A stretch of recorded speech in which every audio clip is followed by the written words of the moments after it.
C'est terminé pour les orphelins de Duplessis. Après bien des hésitations, ils acceptent finalement les offres de compensation du gouvernement québécois. Et ils n'ont plus qu'un dernier souhait, que l'Église catholique pose elle aussi un geste concret qui leur permettrait de clore le dossier à jamais.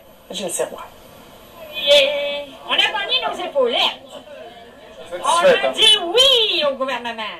Il y a 10 ans qu'ils attendaient ça. Une entente avec Québec. La sortie de l'Assemblée qui a duré plus de 2 heures, la majorité des quelques 200 orphelins de Duplessis présents affichaient le sourire. Ils sont soulagés, résignés. Le peu de temps qu'il nous reste à vivre, on va pouvoir en profiter un peu. Très satisfait parce que là, on était épuisés.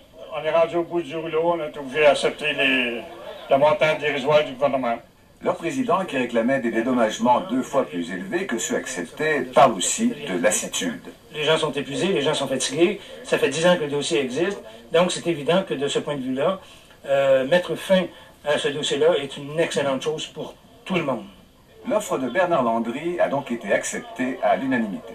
À savoir qu'un fonds minimum de 25 millions, avec un maximum de 37 millions. Donc, on reste dans les paramètres que le gouvernement proposait.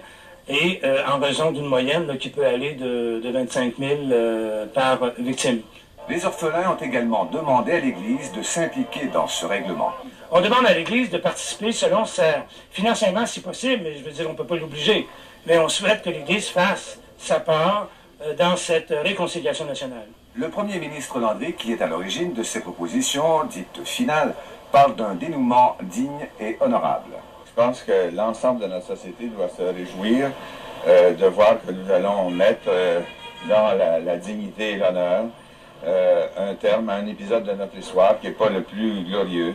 Mais il a maintenu son opposition à ce que l'Église catholique et les communautés religieuses soient impliquées.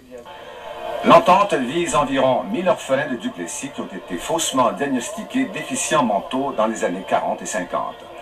Les premières indemnités pourraient commencer à être versées à l'automne. Gilles Sirois, Radio-Canada, Montréal.